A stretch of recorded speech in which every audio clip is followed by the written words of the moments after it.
just form a fucking wall. O'Neal deep in the post, lots of contact there. Oh, what a block by Wallace! What a jump ball! Pistons down 4, 12-8, 7:38 to play in the first. A burst from Rodney, stuck into the rim. Count that baby and a foul. Reggie inside for Andre and a dynamite dunk. Pistons fans, welcome back to another edition of the Palace of Pistons Podcast, brought to you by Believe Podcast Network. Yes, you heard that correct. The Palace of Pistons Podcast has joined the Believe family of podcasts. Will be the official Pistons podcast moving forward. This is really exciting. We've had to sit on this information for a couple weeks before sharing it. Aaron, this is pretty freaking exciting. Yeah, no doubt about it. I mean, it's super special because you and I are the ones that are doing this. Obviously, we started this podcast back years and years ago. It's gone through numerous different iterations. We got you back on the podcast, and obviously, now within a couple of months, here we are joining a podcast network, and Believe is definitely a great network. They have a lot of great things going for them. You look at their library of shows and the talent that you'll see on those shows, and very, very happy and honored to be joining that group. So it just opens up another avenue for us and connects us with some great people and some great other shows that we're hoping to be working with. And that's something that you guys will probably be able to start seeing here soon enough down the line is, us working with different shows and some different things happening. So definitely a very exciting time, very happy to be doing this and very happy to be able to announce this. Yes, absolutely. I mean, I'm really excited. I would have never thought that I would go from recording and editing a podcast on a mattress on my floor in college to now we're joining a podcast network with a lot of other established podcasters and some other NBA podcasts with some NBA players who host them. I mean, Rick Barry and Larry Hughes, I just pretty crazy to me. I mean, and you go across the spectrum, there's a lot of other athletes across other sports. Ike Taylor, the former Steelers cornerback, hosts the Pittsburgh Steelers podcast. That's crazy to me. I mean, I got the email from you and I thought, okay. And then, I looked into it further and further and really dug deep and had some calls and talked to some people and thought, wow, okay, this is a real thing. Like this is a legitimate avenue going forward.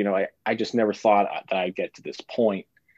Certainly not, 4 years after editing a podcast on my MacBook on my bedroom floor. My senior year of college. So we're very excited to join the Believe Podcast Network. And, that does mean that you're going to hear from additional podcasts. You're going to hear from additional people on other NBA podcasts. We're going to try to do some more cross collaboration. We're going to try to, we're going to try to work with other people who cover other NBA teams and get some cross promotion going on. When the Pistons are playing the Heat, we want to have the guys from the Heat podcast on. When they're playing the Cavaliers, we want to have some guys from the Cavs podcast on, and really ultimately provide you, the listener, with as much quality content as we can.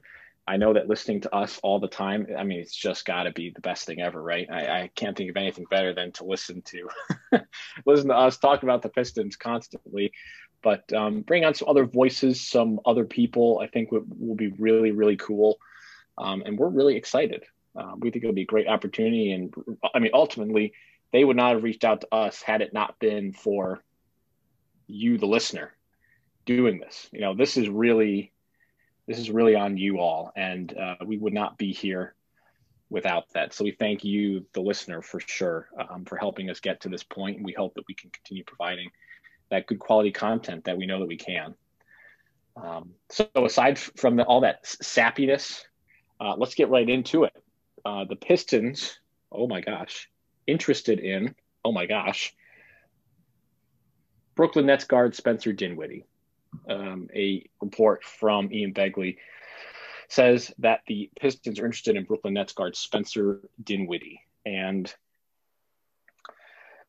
a very famous Pistons player of what could have been, right up there with Chris Middleton, of what could have been for the Pistons having Dinwiddie.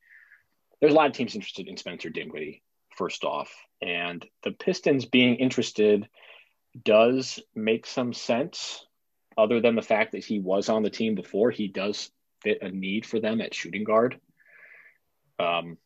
Putting him next to Killian Hayes, I think right now the shooting guard spot is like the one position on the team that sort of doesn't have a for sure set in stone type of player. I think they've tried to rotate between Svi and previously Luke Kennard, but going after Spencer Dinwiddie, he is recovering from a partial tear of his ACL. He does have a $12 million player option at the end of the year. That will certainly impact things, but the Brooklyn Nets need to upgrade their defense. Although their defense is kind of starting to level out a little bit. So I wonder what sort of player they would be looking to get with Dinwiddie. It would likely not be a one-team deal. It seems like it'd be a 3-team deal where, the Pistons get Dinwiddie, they give team 3 some stuff, and team 3 gives the Nets what they're looking for.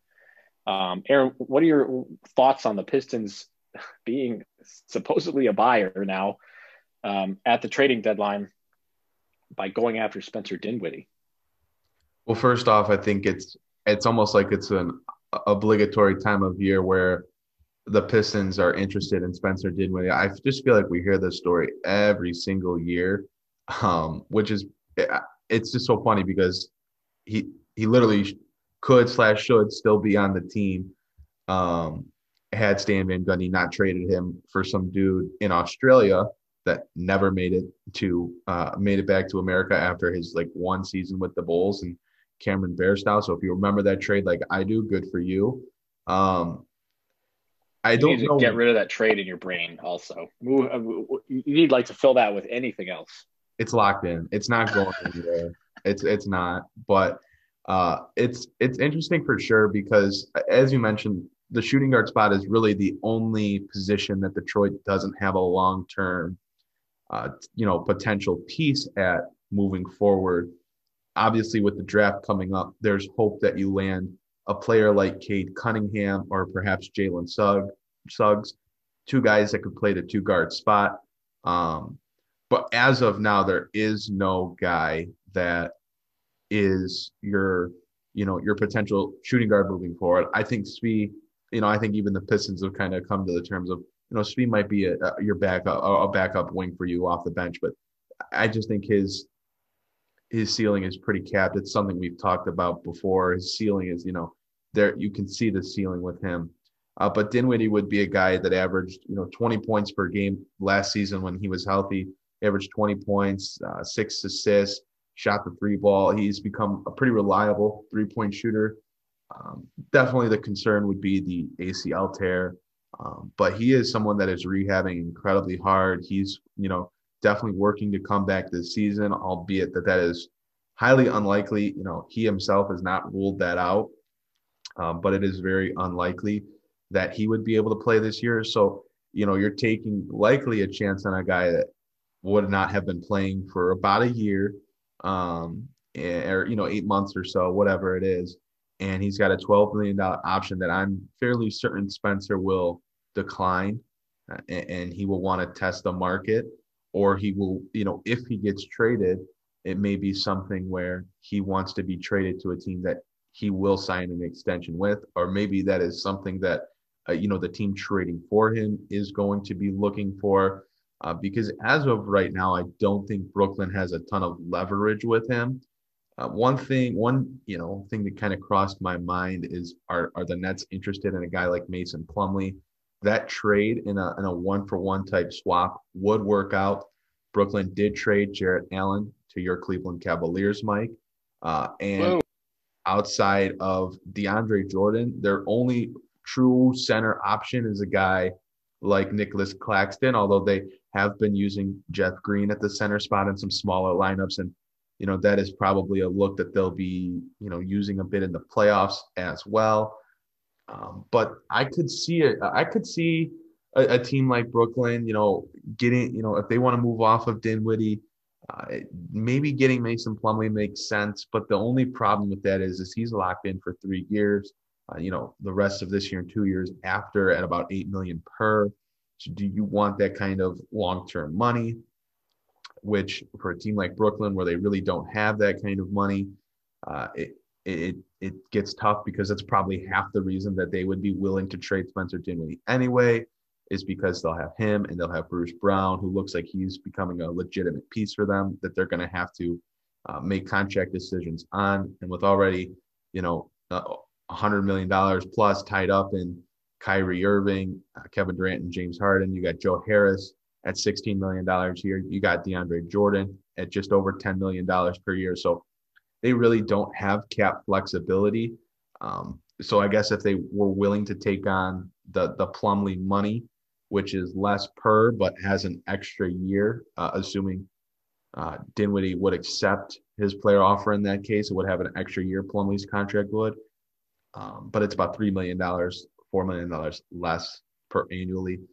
That's something that kind of crossed my mind, is maybe Brooklyn's interested in that, but they just seem to have so much depth at the guard spot and on the wings that they really don't need a guy like Spencer Dinwiddie, whereas a guy like Mason Plumlee could probably come in and help them out fairly significantly, I believe. But there also could be a sense where they need a third team in this type of a trade. There might not be a piece on the Pistons roster that really helps them. I mean, maybe they want Josh Jackson. And I don't know what Detroit's thoughts are. Do they want to trade Josh Jackson and Mason Plumlee for Dinwiddie? And if Brooklyn's throwing anything else back, it's probably pretty minimal. I think Jackson's had a pretty good year. He's still just 24 years old. That's a guy you may want to hold on to. But I'm not – the funny thing is, I'm not surprised that the Pistons are interested in Dinwiddie. Are you? I am, yeah, because you're aiming at a top 3 pick, right? You're aiming for a top 3 pick, and you would hope that one of those picks would be somebody that you could put next to Killian Hayes. No, I mean, you're looking at like a Cade Cunningham type of guy who would really just fit so freaking well. So no, or rather, I am surprised. It doesn't seem like a Troy Weaver move unless he really feels like he could flip somebody like a Delon Wright or a Mason Plumlee, or he could leverage the Josh Jackson resurgence into more, a more established shooting guard. So I am a little bit surprised, because it really just came out of nowhere. We knew that the Nets were trying to move Spencer Dinwiddie for another piece to give them that championship push. Like, they want that piece now. They don't want to wait until next year. They don't want to wait until the year after. They want to move him now. They want to try to get some sort of value out of him for this season. So I guess I am surprised. Here's why I say that I'm not surprised. I look at what Troy Weaver has done, and he signed Jeremy Grant. He signed Mason Plumlee. He traded for Delon Wright. He has brought in, he signed Wayne Ellington. Like, he brought in all these different guys that they're veterans. They're not young pieces. They don't necessarily fit the timeline, but they're very good counterparts to a rebuilding team. And they're, guys that obviously have helped make Detroit competitive this season. And I think adding a guy like Dinwiddie, I think Delon Wright is actually maybe an interesting player to talk about here. Maybe Brooklyn does want a little bit of help at the point guard spot, and maybe they would take Delon Wright back, who has another year left on his contract, but is due like $3 million less than Dinwiddie. But maybe, Dinwiddie just kind of fits that mold of guys like Wright and Plumlee and Grant that aren't necessarily getting you to the playoffs, but they build continuity and they build competitiveness and are good guys to have on your team. To me, it does kind of feel like a Troy Weaver type of move, type of player to be interested in. And, obviously I think a lot of people that have been following myself or the Palace of Pistons podcast or Palace of Pistons know how I feel about Spencer Dinwiddie. Obviously, I think he is a good basketball player. I don't think Detroit should have moved him in the first place. So it's a tough kind of thing to gauge for me because I think there's pros and cons to him being traded to the Pistons. I think the biggest con is that idea of, well, what about the draft? And what about Cade Cunningham or Jalen Suggs? Like, ideally, the Pistons are looking at drafting a 2 right now because Saddiq Bey looks like your small forward, and you have Jeremy Grant at the 4. The only other guy the only other thing you do maybe is you take a guy like Evan Mobley as your 5. Obviously, I like Jonathan Kuminga, who's a 3-4 type player. But you look at the roster and you just think the 2 guard spot is really where you have that hole right now because you have other guys at every other position. So that's the piece to the puzzle that doesn't make sense. But again, Troy Weaver has already shown he doesn't really care about that whole we have guys at this position or whatever. I mean, Detroit had Blake Griffin and they signed Jeremy Grant. The Pistons drafted Killian Hayes, and then they drafted Saben Lee, and they still went out and kept Derrick Rose to start the year off. They brought in more guards. They signed Frank Jackson. They traded for Delon Wright.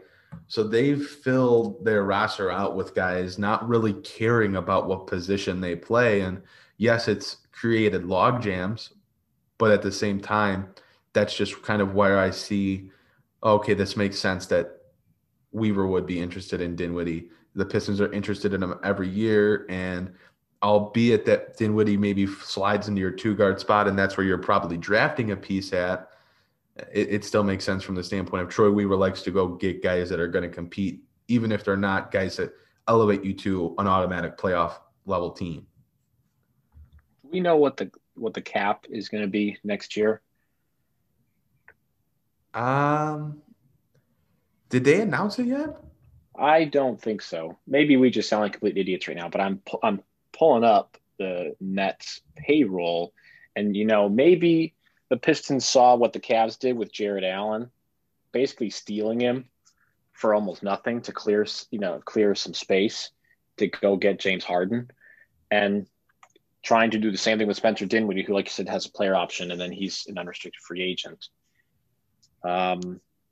Right now, with Harden and Durant and Irving, and then Joe Harris would be their 4th highest paid player. DeAndre Jordan, assuming that Dinwiddie's not on the team and does not pick up his player option. DeAndre Jordan's your 5th highest paid player, and they're still at 164, almost 165 mil, just with that. Projected so maybe for next year is 112 million, by the way. 112 million. Okay. So it's slightly over. No big deal. deal. Math right there. A little bit of math, yeah. Threshold is 136. So right. I mean, and they have a championship team. They're going to pay into the tax, obviously, and they're going to continue to pay that tax because you have James Harden, Kyrie Irving, and Kevin Durant, and you figure the rest out. That's just how it goes with the super teams like that. And looking at the Pistons right now are at 107, so they're under. Got a little bit of room, a little bit of wiggle room. But that Blake Griffin player option is mil. So you take away the Blake Griffin player option, or at least it gets stretched or moved in some way, then that really opens things up. Maybe, just maybe, Detroit's going to try to move some stuff around, take advantage of the Nets' desire to upgrade immediately and make a run immediately for a championship, and steal Spencer Dinwiddie and be able to sign him to a little bit longer term deal. But that's going to hinge on the ability to move Blake, or at least buy him out in such a way that gives you that flexibility. They are paying basically $6 million in dead cap with Zaire Smith and Dwayne Dedmon. And then you're going to pay Dwayne Dedmon another $2.8 million for the next 4 years after this year. Basically replaces the Josh Smith joke, which, we love our jokes, so we got to keep that going. So, you make a good argument for why Troy Weaver would want to do that, and I could see it, but there are just options available in the draft. And I guess that doesn't mean you don't take a 2 anyway. Just because you have Spencer Dinwiddie, you can still go ahead and do that. So, yeah, I don't think it should prohibit them. Real quickly here, while we finish this up, even if the Pistons do trade for Spencer Dinwiddie, if they, God willing, end up with the number 1 pick and they have the opportunity to draft Cade Cunningham, who theoretically could play the 1, 2, or 3, you pull the trigger on it immediately. Yeah, you do it. You do it and figure stuff out afterwards. Exactly. And I don't even think that that's necessarily a bad thing to do. So if the Pistons did trade for Spencer Dinwiddie, I don't think that that's necessarily it doesn't mean that they're not willing to draft or don't want to draft Cade Cunningham or a guy like Jalen Suggs, but it also gives Detroit the flexibility of, hey, we're Detroit. Let's be honest. Our luck is we're not getting the number 1 pick. So maybe we want to target Evan Mobley and have him and Isaiah Stewart as our 5s of the future. Which would be great. To the future. Well, then we have Spencer Dinwiddie, who for now we can slide in at the 2 guard spot. And then next season we have a legitimate guard to pair with Killian Hayes or, whoever is the starting point guard of the Pistons next season. I guess that's a little, little hint at what we might be talking about later in the show. But that's a segue, my friend. Options. Yeah, it does. And Evan Mobley would be a wonderful pairing with Killian Hayes. I mean, really good. He's really good. He's got some level of awareness that you just don't see out of a lot of big men so young. He would fit very well. We're slowly worming our way towards a draft discussion, which we'll get to, at some point down the road here. At each and every podcast, we just creep a little bit closer. We just start to mention a little bit more, or mention a different name. Get a little bit closer, yes. Sooner rather than later. Yes, and you had mentioned Jonathan Kaminga. I saw he was listed at 6'6". Is he really? I thought he was 6'8". I saw him listed at 6'6", which puts him more of a 2 who can play the 3. But, I think he's awesome. Yeah, I do too. I think he's got great he's got a great NBA body. I mean, he even at 6'6", I guess, but he's just really built not to remind people of Stanley Johnson, but he kind of reminds me of Stanley Johnson just in how he is built. And I can't believe he's only 6'6". Now we need to get I need to see if there's a recent measurement that we can get here to figure this out. Now I got to go do some investigating after the show. Right.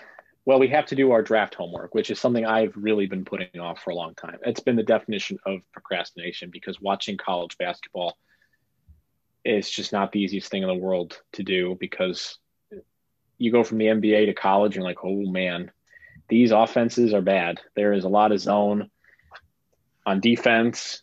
The offense is just swinging around the 3-point line and hope something appears, and then you dump it into the post and hope that your big can handle it. And if not, you just get back down the court and go into your zone. It's just hard to watch, but I need to just grin and bear it and deal with it.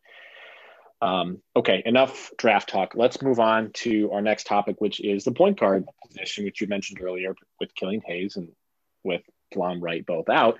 Dennis Smith Jr. and Saben Lee have both filled in pretty well at the point guard spot. I think there was some early hate for Dennis Smith Jr., rightfully so. He was pretty tragic in his first couple of games.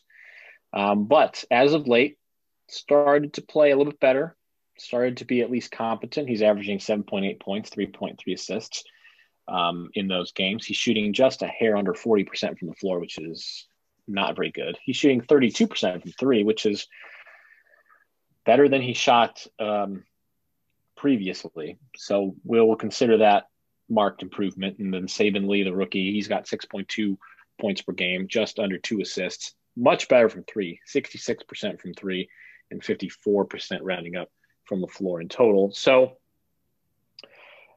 I don't want to say the Pistons have a point guard conundrum because they really don't. When Killian Hayes gets back, you should reintegrate him into the lineup slowly. But when Delon Wright comes back, and especially if he's being thrown out there in trade talks like he reportedly is, what do the Pistons do when they have all their point guards back and healthy? Yeah, this is like we just talked about how you figure it out later. Well, now the point guard spot is kind of that coming full circle. Well, it's time to figure it out, huh? So Dennis Smith and Saben Lee have both had their moments since really being inserted into the rotation. And Smith has had his games where he's played well, and Saben Lee has been pretty consistently solid. He had a couple of bigger games, and even when he hasn't had the bigger games, he's still just been, a steady hand at the backup point guard spot. And, both of those guys have earned and filled their minutes pretty well. But with Killian Hayes and Delon Wright probably due back soon, Dwayne Casey said, we're hoping Killian can come back at some point in March. Don't quote me on it, but that's the hope. And then Delon Wright, I'm fairly certain should be back, within a couple weeks or so. So there's 4 point guards for Detroit. And obviously you could slide a guy like Delon Wright to the 2-guard spot. That is something that would probably be just fine, especially when the Pistons don't really have a strong 2-guard right now, especially if they trade Wade Ellington at the deadline. But then you still have 3 point guards. You have Killian Hayes, Dennis Smith Jr., and Saben Lee. I think it gets a little bit easier to figure out then if you're okay with just sliding Delon Wright to the 2-guard spot, but that means that something has to happen to open up minutes at shooting guard, whether that's trading Wayne Ellington or Svi Mykhailiuk. Like something's got to happen there to take, minutes away from one of those guys to fill them with Delon Wright. So let's say you do that, and then you have your 3 point guards left. Well, I'll just be honest with you. Killian Hayes, in my opinion, should – if he's healthy, get as much of the workload as he can handle. Just because he's now missed the majority of his rookie season, it's important that he gets the reps that he can handle both health-wise and playing-wise, skill set, whatnot, when he is able to return. So then you have, 2 point guards that you got to figure out. Well, Saben Lee's on a 2-way contract, and it's not ideal, but he might just have to sit if you're going to play Dennis Smith Jr. It's tough because the other half of me wants to say Saben Lee should get a full-time contract and Saben Lee should be getting minutes. But it's hard to figure out where all those minutes are going to come from when Killian Hayes is back. I don't think you can really play Saben Lee at the 2-guard spot. I don't think you really can play Dennis Smith Jr. at the 2-guard spot, as he is definitely a ball-dominant guard. And, if you look at his minutes in the NBA, he doesn't really have minutes at the 2-guard spot. Obviously, the same goes for a guy like Saben Lee, who his only minutes have come at the point guard position in his 13 games played. And then obviously Killian Hayes is a point guard. He is the Pistons' hopeful point guard of the future. So that's kind of the tough question. And it's the coming of full circle where, we go back to the Spencer Dinwiddie topic and we say, you trade for him if you can get him on a bargain. And, if you want to draft a shooting guard or whatever, just figure it out later. This is kind of where you have to figure it out. And there's not an easy answer that keeps everyone in the rotation and everyone getting the minutes that they probably should, because all of them have had pretty productive times out on the court when they have played this season, outside of maybe Killian Hayes, who probably needs more minutes than all of them just because of his potential and his prominence with the franchise. Yeah, you just sort of have to dish out the minutes carefully, and there's no real surefire belief that Killian Hayes is going to come back and immediately go back to playing starter level minutes. That's not an expectation that the Pistons or any fan should have. There is a reason that you stock up and have depth at the point guard position. Every team, and I like to think of this like pitching in baseball, if you think you have enough pitching, you should probably go get more pitching because you probably don't have enough. If you're satisfied with your level of depth, it's probably not deep enough. So look to always have more depth. And they did that with Dennis Smith Jr. in acquiring him. They did that by drafting Saben Lee. It just so happens that Saben Lee has panned out a little better than people thought. Dennis Smith Jr. has started off ice cold and has slowly gotten a little better. Delon Wright is having, arguably his best season. And then you have the number 7 overall pick in Killian Hayes. It's just like a perfect storm of quality play. Now, how do you dish out the minutes when everyone's healthy? That's going to be pretty tough. I would still think that Delon Wright will take his veterans level chunk of minutes and just kind of deal with them. And Saben Lee will take more of a back seat. And then Hayes being the 7th overall pick, they're going to want to work him in. So I would assume that he's going to continue to get quality level minutes. And then Dennis Smith Jr. and Saben Lee are the odd men out, sort of filling in for injuries when they need to, when they can, and in the sporadic minutes that they will get, because there will be plenty of garbage time opportunities on this team. It's a problem that's not really a problem because you still have a lot of quality level players, and Saben Lee is on a 2-way contract, like you said, so it does present some more options. And Delon Wright maybe will keep those minutes as well because they want to move him. The Pistons want to showcase him. I think that's always a possibility. So, I don't really know if there's no good way, like perfect way to go about it. And we know that with Dwayne Casey, his lineups, could certainly switch around and flip around, going with a hot hand, going with guys who are practicing harder and whatnot. So I think what you should do when they're all healthy is slowly reintegrate Killian Hayes. Don't treat him as a starter immediately because that's just not necessary. And move with him and Delon Wright. And if you are able to move Delon Wright and it's a move that makes sense, you can move him, and then you still have depth behind to take over those minutes. I think that's fair. I do agree that Killian Hayes shouldn't be getting, starter minutes or whatever right when he comes back. There's definitely got to be an ease in period and whatnot there. I like the idea of riding with the hot hand and who's practicing better. And I think that's probably what you're looking at for guys like Dennis Smith Jr., Saben Lee, just because there's only so many minutes that can go around. So you got to go with the guy that's playing better and until, someone has to miss a game with an injury or whatever.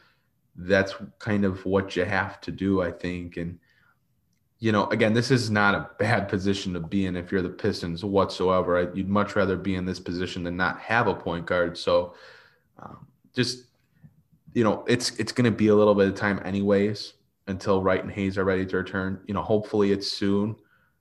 But there will still be time for Dennis Smith and Saben Lee to continue to play and see, well, are they going to continue to do this consistently, or was this just a little bit of a hot streak, and does one of them cool down and play themselves out of the rotation? So I think that's something that will play a factor as well. I really look forward to the minutes where the games where Saben Lee gets more minutes to Killian Hayes, and we just have a huge fight again on Twitter about Hayes being a bust. I'm just mentally preparing myself for the hottest of takes. Did they draft the wrong point guard? No, please stop. Please. No, that is going to refrain. That is going to be something. That is something. I've definitely grown to take Twitter less and less seriously. Those things still just some people, man. It's just, what are you gonna do?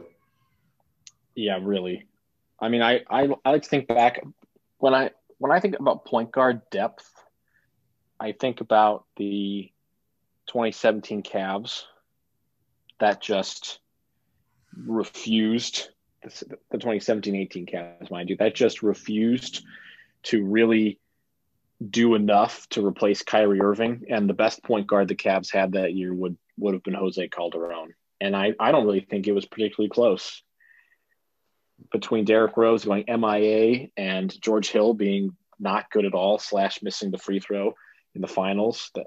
I mean, Jose Calderon was the best point guard you could put together with LeBron James in his final year in Cleveland. Point guard depth is important.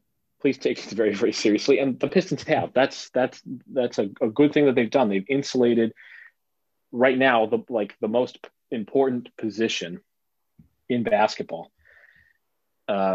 is point guard. You know, teams used to build around bigs, used to draft a big center and just put stuff around him. You know, if you can dominate on the inside with a big center, a big power forward, then you could build around with shooting and slashers. Now we're building with shooting at point and at shooting guard, and now we're just like, we'll just throw a DeAndre Jordan. We'll put Jeff Green at center. Who cares? It's center. Right. We'll just need someone that's 6'7" or taller at the center position, and we'll call it a center. Right. Now it's a center. I mean, God, wasn't Bruce Brown playing like basically center? Him and DeAndre Jordan, power forward and center duo, DeAndre Jordan and Bruce Brown, just like we all imagined, just like we all thought. And I don't mean to plug other podcasts, but on the post, Brian Scalabrine was on, and he made an interesting point of where the quote unquote small positions, people want bigger people at the small positions. They want a Cade Cunningham, a LaMelo Ball, and they want smaller people at the big people positions because they typically have more versatility, can shoot better, stuff like that. I thought that was a very interesting point when we were talking about Cade Cunningham and whatnot. You know, he's the guy who can play the 1, 2, or the 3. That's like ideal now. That's not what Killian Hayes is able to do. He is not capable of having that level of versatility, but it'll be interesting when he comes back. I'm looking forward to when he can come back. That's my long-winded anecdote about that. And we will have to move on to topic 3 quickly, unless you have anything else for Pistons point guards. No, I think we're good there. Okay. So we talked a little bit about trades earlier and the trade deadline. So the market of teams, and I just kind of posed this to you before the podcast started, the list of teams that are willing to sell right now is a lot less than what it normally would be this time of year. You have Cleveland, Detroit, Oklahoma City, and maybe the Rockets right now as teams that are willing to sell. It's not much. And I sort of posed the question of, is the expanded playoffs where 10 teams are essentially quote unquote making the playoffs, or 10 teams making the playoffs, that is going to have an impact on the market as we are now, with it being March 1st, enter trade deadline month. And we had a great piece on Palace of Pistons today from Dylan Enfield about the guys on the Pistons who could be moved. And that includes Blake Griffin, if he ever gets traded or can be traded, Wayne Ellington and Mason Plumlee and Delon Wright. And Cleveland fits that bill too. I think this is now the 8th year in a row that Kevin Love has been on the deadline, or has been on the trade block for the Cavaliers. Andre Drummond, obviously awaiting his glorious exit from Cleveland now that Jared Allen is finally starting and is insanely better. And then Oklahoma City, which just has like a bunch of stuff. They have like George Hill, Mike Muscala's like shooting really well from 3. They just have a bunch of stuff. And the Houston Rockets have other stuff that is not very good. And maybe Victor Oladipo is available. Maybe John Wall. You know, they're not going to move John Wall. Maybe Eric Gordon.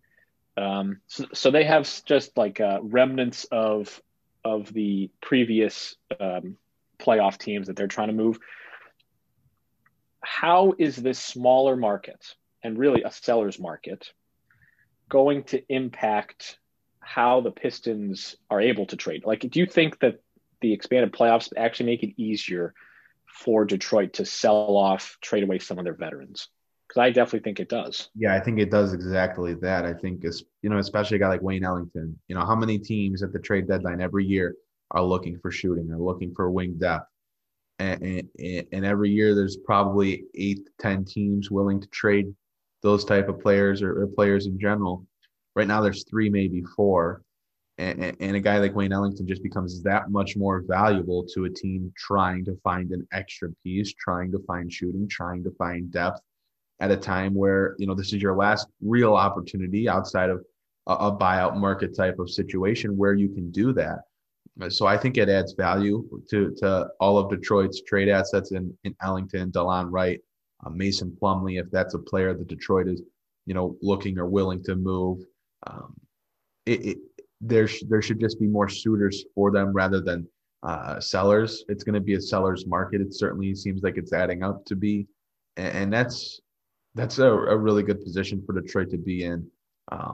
With them being in a rebuild and having some of these veteran assets that they can afford to move off from, and it's an advantageous position to be in. So it should be good for a team like Detroit or a team like Cleveland to sell off on guys that, I know, Mike, we were talking about this before the show, but Andre Drummond, obviously that's a hot name in the trade market right now in terms of, is he worth trading for? Does he really raise a team ceiling? Can he play in the playoffs? Things like that. You have a team like Charlotte, you have a team like the Raptors interested in him, and does it create some sort of bidding war for him? I think that's something that might happen this year. I think a team like Toronto would greatly benefit from adding a guy like Andre Drummond to their roster. But, does a team like Charlotte talk themselves into doing it and saying, look, we have Cody Zeller, we can play PJ Washington at the 5, but what if we slid Washington down to the 4 and moved Zeller to the bench and brought in Andre Drummond at the 5 spot, and then we have, Terry Rozier, LaMelo, Devontae Graham, Gordon Hayward, Andre Drummond, and then maybe does it solidify us? And I think that's something the teams are going to be trying to talk themselves into, and it'll help all these teams that talk themselves into going forward and going for the playoffs and going for the play-in tournament. That kind of situation this year should favor a team like Detroit, who does not need some of these players on this roster and who can take either flyers on young guys or bring in more assets, draft capital that they can use to their advantage down the line. We should probably just make it a standard. Like, this should just be the description for every podcast moving forward, is that every team can use a guy like Wayne Ellington. And that's been the case for several seasons. Every team, every playoff team could use a guy like Wayne Ellington. He's there to shoot threes, and he's doing it at a pretty efficient clip. Maybe not quite, like a walking human torch like he was earlier, but he hits them at an efficient clip. There's plenty of teams that could use the shooting, and that has been the case for quite a while, especially now that, basically the 3-point line has been the place to be. That's where teams are really focusing on it, since probably the Rockets started to shoot more threes than any other shot possible. Since, the formula for making a team with LeBron James has been LeBron and 4 shooters, and everybody get out of the way, wait for him to collapse the defense and just create havoc. Every team needs shooting. And looking at the standings here, now with 10 teams essentially, quote unquote, making the playoffs, and a bunch of teams just outside of the playoff picture that could easily sneak in, no one's really eliminated yet. I would maybe say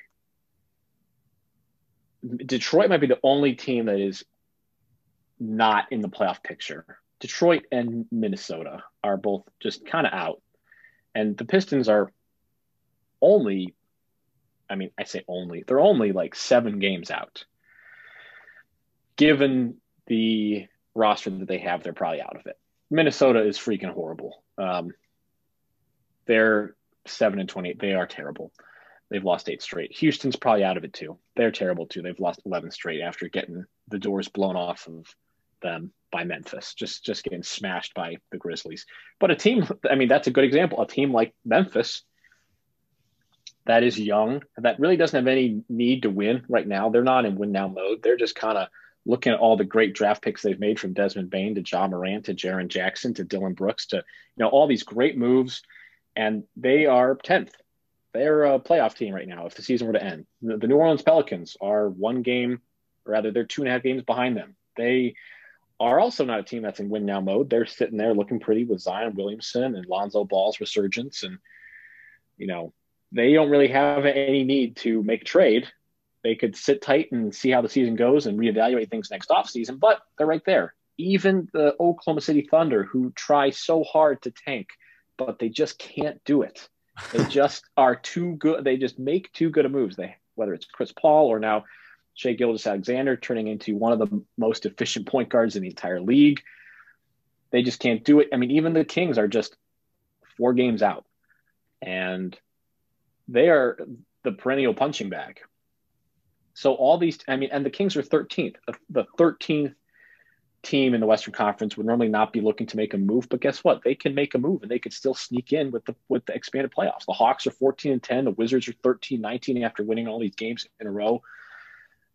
I mean, there is a lot of momentum. A lot of teams could make some moves. Chicago is now 10th. The Pacers are going to get Karis LeVert back. You talked about the Hornets.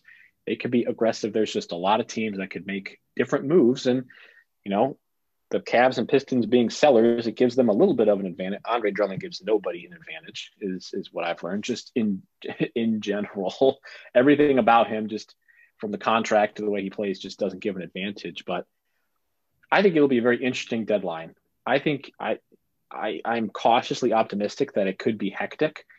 I think with Victor Oladipo turning down that extension from Houston, the Rockets could maybe say, all right, thanks, and try to move him, unless he really thinks he's going to get some big-time offers this offseason. I'm excited for the trading deadline. Beyond Drummond and Blake Griffin getting bought out, which is probably going to happen for both of them, I think there's still a lot of different moves that could be made, and the Pistons have a lot of players that a lot of other teams could definitely use. Absolutely. It's the trade deadline this year will be incredibly interesting because outside of teams, making moves, I think it will be telling on where franchises think they are, and does a franchise make that move that either A, ends up working out for them and it's a risk that works out, or B, they take the risk and it doesn't pay off and it ends up hurting them. So I think this trade deadline, with the added potential of getting to the play-in and having an opportunity to play in the playoffs, it's going to be very, very interesting. I think there will be a little bit more excitement about this trade deadline. I feel like every year we get excited, it always tends to not meet expectations. I think this is a year where it could exceed expectations and be really good. Yeah, there's just so many teams that are just kind of in a glut of Charlotte and Toronto and Boston and Miami and the New York Knicks at 4th in the East. Yeah, how about maybe the world is ending. Look at this. The Kings and the Pistons, the Kings and the Knicks play the Pistons. They both get W's, and we're talking about them being in the playoff fold. So just play the Pistons if you want to get the playoffs. That is a good point. That is a good point. And the Pistons are not an easy out. No, none of these teams in the NBA really feel like complete and utter punching bags.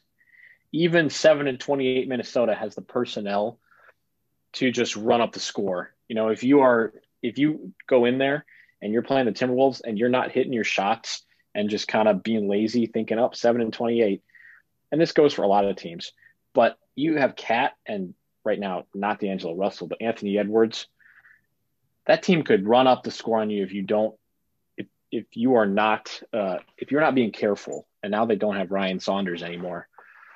They have Chris Finch, who, that's a whole different podcast discussion about how they basically took an assistant in the middle of their season. Yeah, right. How crazy is that? That's bizarre, especially with David Vanterpool right on the bench.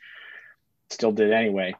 No, there's like no bad teams. Like the Pistons, I think their Pythagorean win total should be like 12 or 13. I think they should have like 13 wins.